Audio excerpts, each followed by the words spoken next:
I want my life back. নির্জন প্রকৃতির টানে ছুটে আসা একজন ব্যক্তি, যার ভিতরে ছিল অজানাকে জানার অদম্য আকাঙ্ক্ষা। তিনি এসেছিলেন অ্যারাজন নামের এক নির্জন রহস্যময় এলাকায়, যা শহরের কোলাহল থেকে অনেক দূরে অবস্থিত। কিন্তু এই ভ্রমণের মাঝেই ঘটে যায় এমন এক ঘটনা যা চিরতরে বদলে দেয় তার জীবন। আর তার শেষ পরিণতি এমনই এক ভয়ঙ্কর দৃশ্যের জন্ম দেয়, যা দেখে শীতল স্রোতের মতো কাঁটা দিয়ে ওঠে শরীর জুড়ে। গল্পের শুরুটা হয় এক নির্জন রুগ্ন মরুভূমিতে।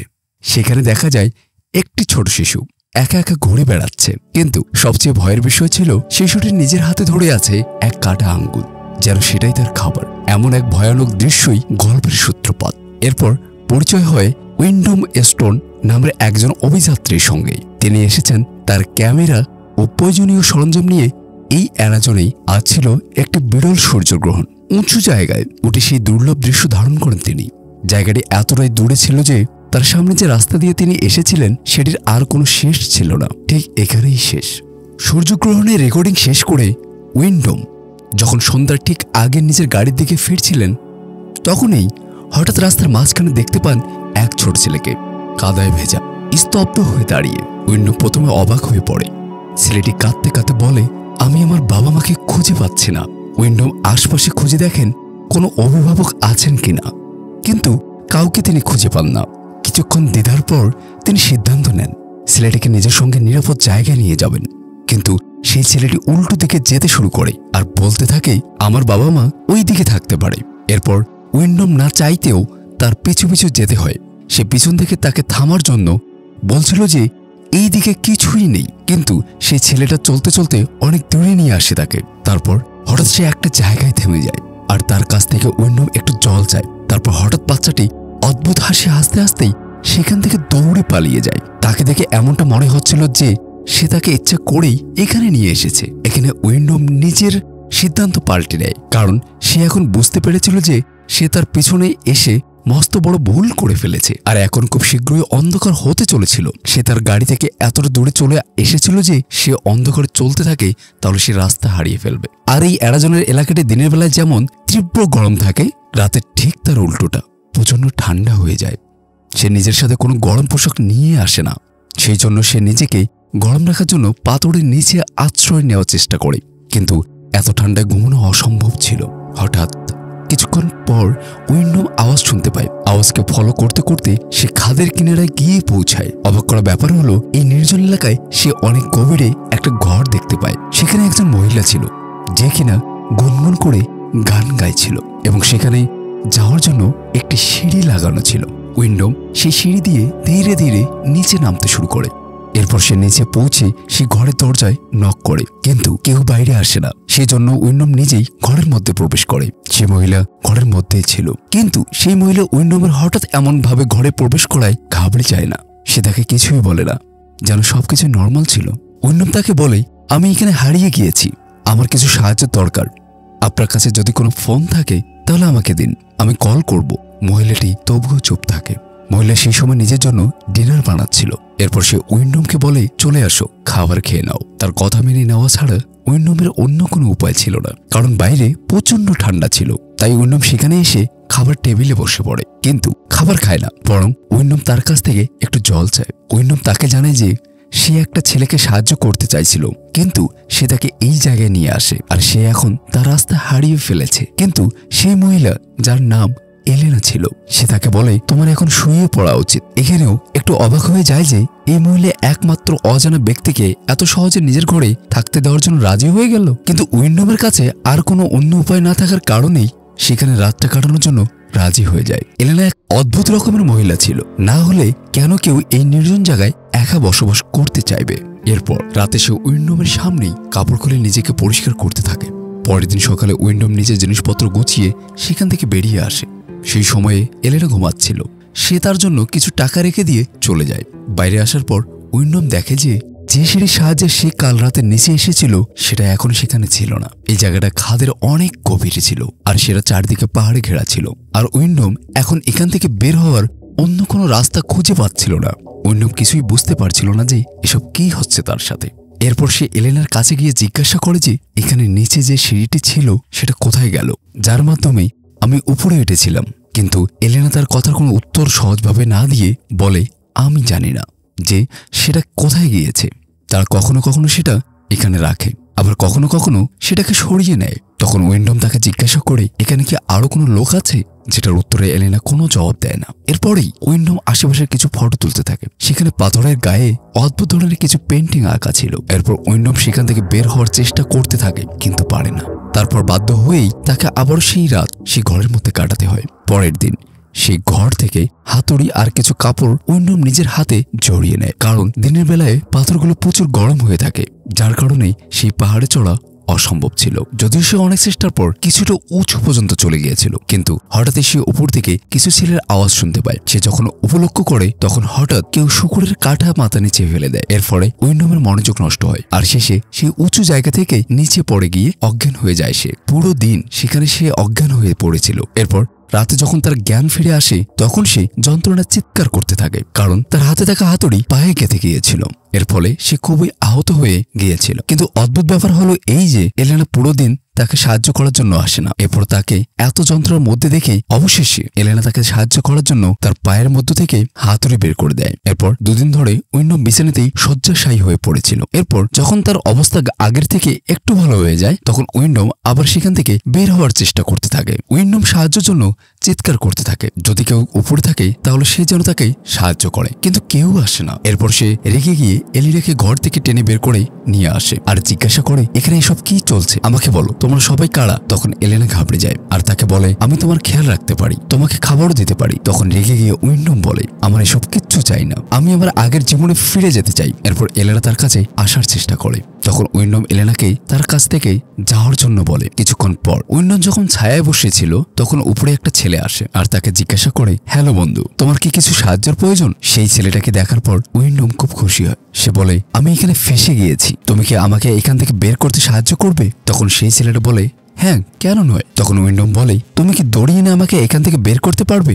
তখন সেই ছেলেটা বলে ঠিক আছে, আমি দড়ি খুঁজে কিছুক্ষণ পর আসছি, এই বলে সেখান থেকে চলে যায়। এরপর উইন্ডম তার জন্য সেখানে বসে অপেক্ষা করতে থাকে। কিছুক্ষণ পর ছেলেটা দড়ি নিয়ে নিচে ফেলে দেয় আর বলে তুমি নিজেকে ভালোভাবে শক্ত করে বেঁধে ফেলো। উইন্ডম খুব খুশি হয়, সে ভাবে যে এখন অবশেষে মুক্ত হতে পারবে। এরপর উইন্ডম তার কথা মতো তেমনটাই করে। এরপর উপরে যারা ছিল তারা তাকে দড়ি টেনে উপরে উঠাতে থাকে আর মাঝ রাস্তায় থেমে যায় আর এখন উঁচুতে ফেসে যায়। এখন বুঝতে পারে যে আসলে এরা সেই লোক যারা তাকে এখানে এনে ফাঁসিয়েছে। তারা ছিল 5 জন ছেলে আর একটা ছোট বাচ্চা মেয়ে, যাকে আমরা মুভির শুরুতেই দেখেছিলাম। তাদের মধ্যে সেই ছেলেটাও ছিল যে কিনা উইন্ডমের কাছ থেকে সাহায্য চেয়েছিল আর তাকে ফাঁসিয়েছিল। এরপর তার দড়িটাকে এদিক সেদিক তোলাতে থাকে। উইন্ডম ভয় পেয়ে জোরে চিৎকার করতে থাকে যে প্লিজ এমনটা করো না, আমি পড়ে যাব। তার চিৎকারের আওয়াজ শুনে এলিনা বেরিয়ে আসে আর সেই বাচ্চাগুলোকে তাদের ভাষায় থামতে বলে। কিন্তু ততক্ষণে উইন্ডমের মাথা পাথরের জায়গায় লাগার কারণে অজ্ঞান হয়ে পড়ে যায়। এলেনা তাকে ঘরে ফিরিয়ে আনে। যখন তার জ্ঞান ফিরে আসে উইন্ডম বিছানা ছেড়ে উঠে পড়ে আর আবারও বাইরে চলে আসে। সে যে কোনো উপায়েই এই নরক থেকে বেরিয়ে আসতে চাইছিল। এরপরে এলিনা বাইরে আসে আর উইন্ডমকে সান্ত্বনা দেওয়ার চেষ্টা করে। এলিনা তাকে বোঝাতে থাকে যে এখন তোমার দুর্ভাগ্যটাকেই একসেপ্ট করে নেওয়া উচিত। এমনটা শুনে মনে হচ্ছিল যে এলিনা কেউ তারা কোনো একটা সময় কিডন্যাপ করে এখানে নিয়ে এসেছিল। এলিনাও এখান থেকে বের হওয়ার অনেক চেষ্টা করেছিল, কিন্তু এখন ক্লান্ত হয়ে শেষে হাল ছেড়ে দিয়ে এখানে বসবাস করতে শুরু করে দিয়েছিল। আর সেই ছেলেটা তাকে সময় মতো খাবার দিয়ে যেত। তাদের কাছ থেকে কি চাইছিল সেটা আমরা মুভির শেষে জানতে পারবো। বুঝতে পারে যে উইন্ডম এইভাবে এখান থেকে বের হতে পারবে না, সেজন্য সঠিক সময়ের জন্য অপেক্ষা করতে থাকে। এরপরে টাইম পাস করার জন্য সেখানে কিছু সবজির চাষ করতে শুরু করে দেয়। এলিনা তার প্রচুর খেয়াল রাখছিল। সে তাকে খেতে দিত, থাকতে দিত, জামা কাপড় পর্যন্ত পরিষ্কার করে দিত। সেই ছেলেটা তাদেরকে খাবার আর দরকারি জিনিসপত্র ঠিক সময় মতো যোগান দিত, কিন্তু তাদেরকে এখান থেকে বের করতে চাইছিল না। যখনই এলিনার কাছে জিজ্ঞাসা করে এই ছেলেগুলো কারা আর তারা জিনিসপত্র কোথা থেকে আনছিল, তখন এলিনা তাকে পরিষ্কারভাবে মানা করে দিত যে আমি জানি না, আমাদেরকে বেঁচে থাকার জন্য খাবার দেওয়া হচ্ছে, এটাই যথেষ্ট। এরপর উইন্ডম দুঃখ বলার জন্য প্রচুর মদ পান করতে শুরু করে। এরপর যখন এলিনা তাকে মদ পান করতে বাধা দেয় তখন উইন্ডম রেগে গিয়ে বলে আমি কোনো বাচ্চা ছেলে নই, তুমি যা বলবে আমার তাই মেনে নিতে হবে, আমি হলাম একজন পুরুষ মানুষ। আর তারপর যখন এলেনা তার সামনে কাপড় খুলে ফেলে তখন নেশাগ্রস্ত অবস্থায় থাকা উইন্ডম নিজের উপরে কন্ট্রোল রাখতে পারে না আর তারা তখন হয়ে যায়। এরপর রাত কেটে যায়। উইন্ডম এখন পর্যন্ত সেখান থেকে উদ্ধার হওয়ার কোনো রাস্তা খুঁজে পায় না। এরপর যখন সে তার সবজিগুলো দেখাশোনা করছিল তখন হঠাৎ তাদের মধ্যে একটা ছেলে তার সাথে কথা বলতে আসে। এই ছেলেটা তাদের থেকে একটু আলাদা ছিল। সে উইন্ডমকে জিজ্ঞাসা করে, আপনি এসব কি করছেন? তখন উইন্ডম তার সাথে কথা বলতে থাকে যাতে সে তার সাথে বন্ধুত্ব করতে পারে। আর সে মনে করে যে সে ওর সাহায্যের মাধ্যমে এখান থেকে বের হতে পারবে। লেপাস বলে, সে আমার লেখাপড়া করার খুব ইচ্ছে, আপনি কি আমাকে লেখাপড়া শেখাবেন? তখন উইন্ডম তাকে বলে, হ্যাঁ, কেন নয়, তোমার যখন ইচ্ছা হবে তুমি তখন আসবে। এরপর ছেলেটা কিছু খাবার ছুড়ে দিয়ে সেখান থেকে চলে যায়। এরপর উইন্ডম বাড়ির মধ্য থেকে কারো আংটি আর গাড়ির চাবি খুঁজে পায়। সে তখন বুঝতে পারে যে তাকে এখানে ফাঁসানোর আগেও অনেক লোককে এখানে নিয়ে আসা হয়েছিল আর তারা হয়তো এখানেই মারা গিয়েছিল। এরপর রাতে এলিনা আর উইন্ডম কথাবার্তা বলতে থাকে। তখন ব্র্যান্ডন দেয়ালে এক মহিলার ছবি দেখতে পেয়ে জিজ্ঞেস করে, এটা কি তোমার মায়ের ফটো? তখন এলেনা বলে, না, এখানকার প্রথম মাতা। এলেনার কথাবার্তা অদ্ভুত ধরনের ছিল। এরপর এলেনা তাকে বলে, তোমার মধ্যে বাচ্চা বড় হচ্ছে যার পিতা হলো তুমি। আর এটা শোনার পর উইন্ডম খুব ভয় পেয়ে যায় আর তাকে বলে, তুমি এসব কিছু আমাকে দিয়ে করিয়েছ। তখনই এলেনা বলে, না, এটা আমাদের দুজনের ইচ্ছেই হয়েছিল।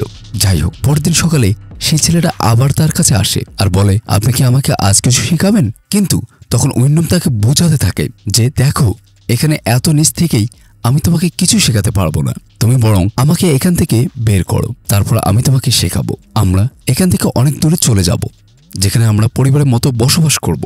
তখন লেপাস বলে, আমি কিছু জানি না, ওরা যতক্ষণ আশেপাশে থাকবে ততক্ষণ আমি তোমাকে এখান থেকে বের করতে পারবো না। যখন ওরা ঘুমিয়ে পড়বে তখন হয়তো আমি তোমার জন্য কিছু করতে পারবো, তুমি ব্যাস রেডি থেকো। উইন্ডম বলে, ঠিক আছে, আমি রেডি থাকবো।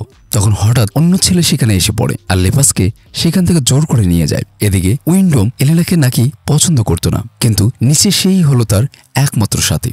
সেজন্য তারা যখন খাবার খাচ্ছিল তখন তাকে উইন্ডম বাইরের জগতের ব্যাপারে কিছু কথাবার্তা বলে। তখন সেটা জানতে পারে যে এলিনা কখনো বাইরের জগৎ দেখতে পারেনি। এরপর সে তাকে কিছু ভিডিও দেখাতে থাকে আর তারপর সে যখন গান চালায় তখন এলিনার খুবই ভালো লাগে। এরপর সকালবেলা যখন এলিনা বাইরে চলে আসে তখন হঠাৎ সে চিৎকার করে ওঠে, কারণ সে পাশে একটা ডেড বডি উপরে দড়ি দিয়ে বাঁধা অবস্থায় দেখতে পায়, যেটা দেখার পর এলিনা পাগল হয়ে যায়। এরপর যখন উইন্ডম বাইরে এসে দেখে তখন তারও খুব খারাপ লাগে। এলিনা রেগে গিয়ে বলতে থাকে যে এটাও আমার ছেলে ছিল, যে কিনা তোমার কারণে মারা গিয়েছে। এরপর এলিনা কাঠের সাহায্যে তাকে মারতে মারতেই অজ্ঞান করে দেয়। এরপর সে উইন্ডমকে 9 মাস পর্যন্ত খাঁচায় বন্দি করে রাখে। উইন্ডমকে এখন যন্ত্রের মতো রাখা হয়েছিল। সে তাকে বেঁচে থাকার জন্য খাবার আর জল তো দিচ্ছিল, কিন্তু তাকে বাইরে যেতে দিতেছিল না। এরপর একদিন হঠাৎ একটা মেয়ে সেখান দিয়ে যাচ্ছিল, তখন সে নিচে লোকটাকে খাঁচায় এমনভাবে বন্দী হয়ে থাকতে দেখেই অবাক হয়ে যায়। উইন্ডম তাকে বলে, আমাকে সাহায্য করুন। এরপর সেই মেয়েটা তার জন্য সাহায্য আনতে চলে যায়, কিন্তু কিছুক্ষণ পর তাকেও তারা ধরে ফেলে আর তারা সেই মেয়েটিকে উইন্ডমের সামনেই মেরে ফেলে, যেটা দেখার পর উইন্ডম প্রচুর ভেঙে পড়ে যায় আর সে এখন বুঝতে পারছে সে আর কোনোদিনও এখান থেকে বের হতে পারবে না। এর পরের দিন যখন এলিনা তাকে খাবার দিতে আসে তখন উইন্ডম বলে, তুমি একা এসব কিছু করতে পারবে না, তোমার নিশ্চয়ই আমার প্রয়োজন হবে, সেজন্য আমাকে এখান থেকে বের করো। ওই বাচ্চাটার উপর যতটা অধিকার তোমার আছে ততটাই আমারও আছে। তখন এলিনা বলে, আমি একাই করতে পারবো আর আমি আগেও এমনটা করেছি। তখন উইন্ডম বলে, তুমি আমাকে হয়তো এখান থেকে মুক্ত করে দাও আর না হলে আমাকে মেরে ফেলো। আর এই কথাটাই সে বারবার চিৎকার করে বলতে থাকে। আর এভাবে কেটে যায় কয়েকদিন। এক সময় আসে যখন এলিনা প্রসব বেদনায় কাতরাতে শুরু করে। প্রচন্ড যন্ত্রণা তাকে অসহায় করে তোলে। ভয়ে কাঁপতে কাঁপতে সে বন্দিদশা থেকে উইন্ডমকে মুক্ত করে বলে, দয়া করে আমাকে সাহায্য করো। প্রথমেই দ্বিধা থাকলেও শেষ পর্যন্ত উইন্ডম রাজি হয়ে যায় সাহায্য করতে। তারপর বহু সময় পর যখন সে বাইরে বের হয় তখন লক্ষ্য করে যে সিঁড়িটা আগে এখানে ছিল সেটা অদ্ভুতভাবে এখন ঠিক আগের জায়গায় বসানো রয়েছে। চাইলে সে তখনই চলে যেতে পারত, কিন্তু সে সিদ্ধান্ত নেয় এলিনাকে সাহায্য করবে এই কঠিন সময়ে। শেষ পর্যন্ত উইন্ডমের সাহায্যে এলিনার সন্তান জন্ম নেয়। মা আর নবজাতক দুজনেই আনন্দে ভেসে যায়। চারপাশে এক মুহূর্তের জন্য যেন শান্তি নেমে আসে।